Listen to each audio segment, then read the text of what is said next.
Okay, I am finally home. It is 11:08, and it's been a fucking hectic, busy ass week. So time to wind down. I had to put on the comfy fit. Look at this shit, cute as hell. I know. This is not usual recording attire, but at the same time, I'm home. It's 11:08. I just finished a bar shift. I'm tired.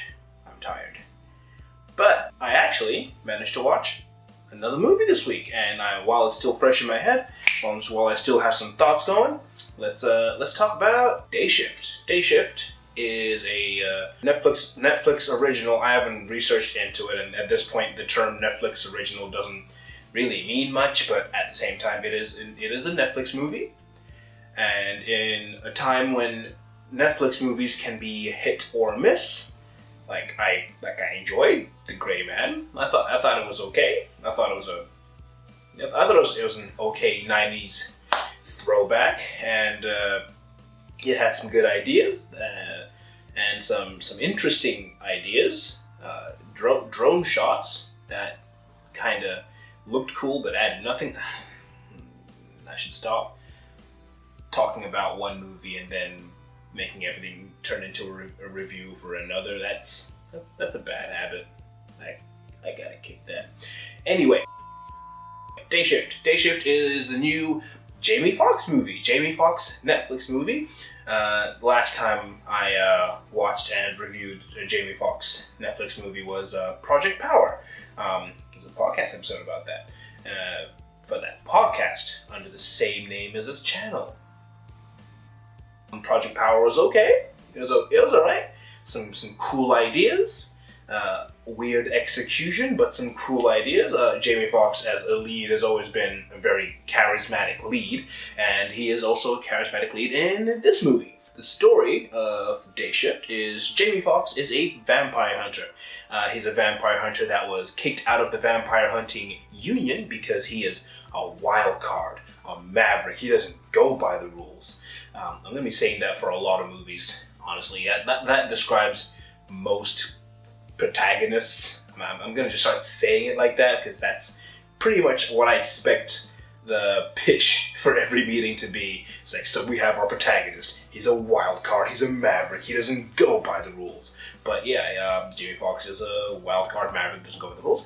And he is doing some, basically, not necessarily underground vampire hunting work, he's not hunting vampires under the union. So basically, in this, whenever you kill a vampire, you take their fangs and you exchange that for money. So he's not getting union rates for the fangs he is getting, which is much higher than the black market rates, and he's not making much money. And he has to make $10,000 by the next week, or his ex-wife is going to take his daughter and move to Florida to be with her mom, because she lives with the daughter in a very, very big house she cannot afford, and she sends the daughter to a school that she can't afford the tuition for anymore. So basically, it's make enough money to keep his family close, or they move to Florida. That's the mission. The mission for the movie is get $10,000 in a week, and to do that, he enlists the help of Snoop Dogg, vampire hunter, to get him back into the union so he can start making money. The movie starts with Jamie Foxx cleaning a pool. His cover operation is him being a pool boy, and then he basically infiltrates a house where he knows that there's some vampires, and he kills some vampires. It turns out that the vampire that he kills is the daughter of the main villain of the movie. The main villain of the movie is this lady whose name I forget because she is forgettable.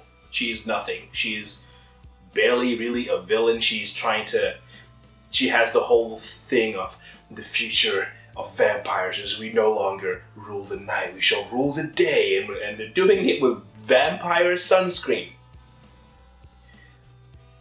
I never thought I'd say it.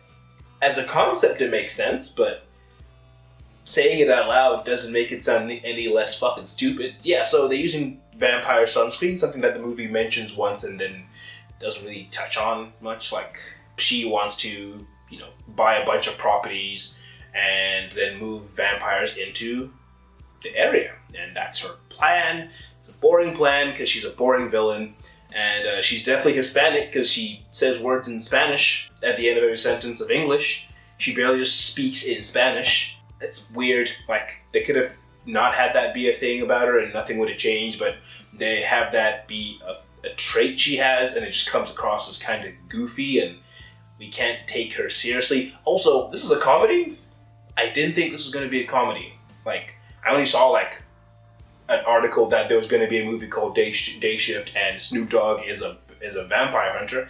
But I didn't think it was going to be a comedy. I thought it was going to be like Project Power, where it was like, there are funny bits, but it's definitely going for a straight action movie. But this is trying to be more of a comedy. There's a lot of jokes per minute, as opposed to your typical action movie. Jamie Foxx is a good comedian, as we all know. There are some funny jokes in this. Yeah, I definitely laughed at some things, but some jokes, of course, did not fall. Some jokes did not hit, as unfortunately with comedies, that's just a given. If you give me more jokes within a 2-hour period, chances are some of them I'm just not gonna laugh at. Like the joke that Dave Franco, who's in this movie, pees himself. Oh, you guys made me eat. Whenever he's in danger, he is just the typical dumb kind of the dumb, not brave character, because he's a desk jockey who's been enlisted to basically shadow Jamie Foxx as he rejoins the Union to see if he messes up any rules, and then he gets reported, so he gets fired again. Which begs the question, why hire him at all?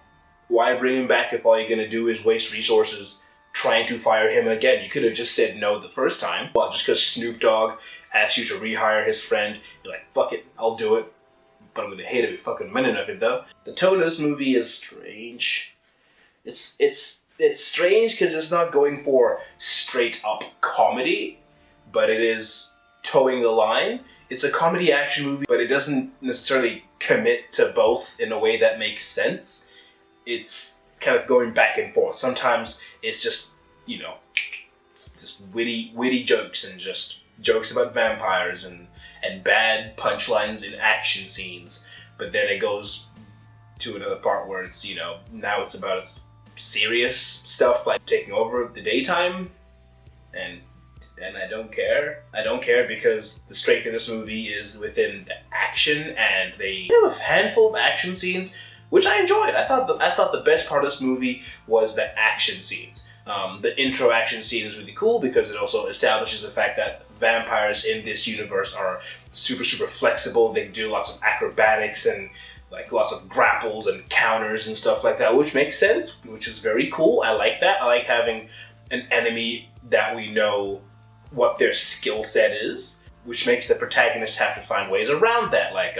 He has this tripwire that he uses because they can't see it, they run into it, slices them. Use silver bullets, wooden stakes, the usual stuff, and it's fun. It's a lot of throwing people through walls, lots of flipping, lots of cool camera shots as it's happening, and I thought it was fun. This is kind of the action that I wish Army of the Dead had, but Army of the Dead was just dudes shooting zombies with guns, which, let's say, it's the most boring genre. Anything supernatural action, just person shooting vampires with guns. But not like in a cool John Wick way, just shooting vampires with guns, and it's just, okay.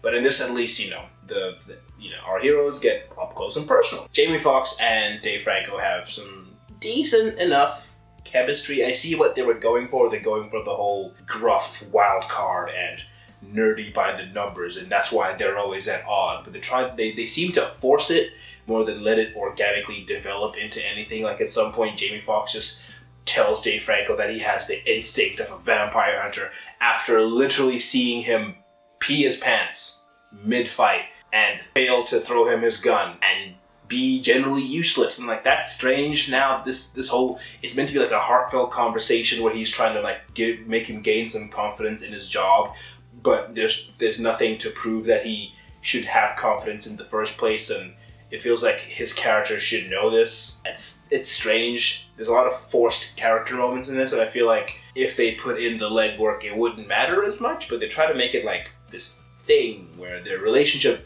evolves super fast, and then there's a weird twist where Dave Franco becomes a vampire at the end. They turn him so that he can eat Jamie Foxx when he fully turns, and then he just doesn't. He like jumps at him, gets decapitated, but then apparently because he has superior blood in him, he can just kind of heal from it. It seems inconsequential.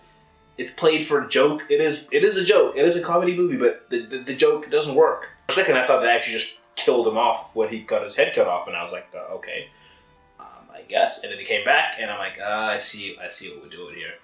The only way for Dave Franco's character to become useful in the plot was to get turned, so that he, immediately just develops super cool kung fu flipping vampire moves that he doesn't need to get trained. Like in the next the next scene is him in an action scene, just straight up just beating up vampires who have been vampires longer than he has. Is it really that easy? Like a few hours after you get bitten, you just kind of become a super vamp and that's it? That doesn't sound right. But the movie was like, shit, man, we got like 20 minutes left, and fuck it, run it along. He'll become a vampire. He's super cool now. Boom. And then at the end, he is still a part of the union that hunts vampires despite being a vampire. And the movie doesn't even mention this once. It's like a thing that should happen. Like, he literally bumps into his boss right after the whole final mission fiasco, and then the union shows up at the end, and they all get like chewed out for not following the rules. But not once do they think to mention, hey, I'm a vampire now? Am I still a part of the union? I thought that had a cool dynamic of now they got to figure out that, oh no, he is a vampire, but he's a good vampire. He can help us track down other vampires. The movie does nothing with this sudden twist, which is strange. The movie does just kind of devolve into business as usual. The start, I think the start is super strong, with the starting off with the action scene and setting up the world in terms of the whole trading vampire fangs for money on some market, and the union and stuff like that. But then it just kind of devolves into the usual action fare. It's like he's separated from his wife. He's actually a super fun dad, but he can't make this relationship work, and now he's got to do all that stuff, and he's got to get the $10,000, and then the family gets kidnapped, and then they get taken to a temple, and then they go and have a fight there, but it's not even that cool. It's like a vampire catacomb, but somehow it doesn't look that cool. It's in the bottom of a mall. Yeah, the movie kind of just devolves into the usual shit, and that's when it kind of lost me. The first half, I think, was fine. The second half just kind of was uninspired, which sucks. It's kind of a thing that we're seeing a lot with Netflix movies, where the premise is not necessarily the problem, it's the execution, and I don't know what's up. Something's happening with our movies, man. Something is in the water, and it's making our movies just kind of fall off the end. They start off strong, and then nothing else happens, and you're like, cool, I guess you're gonna try and make a second one. I can see them trying to. It's not necessarily a bad movie, it's just executed weirdly, and I feel like it could have been done super well, super interesting, super fun, like a fun vampire action movie that's also a comedy. That's not a bad idea, it's a cool idea, and Jamie Foxx was definitely the person to be behind the wheel of that. But would I watch it again? If a friend put it on and we're just hanging out, fuck yeah, I'd watch that. But do I see myself coming back to this? Not really.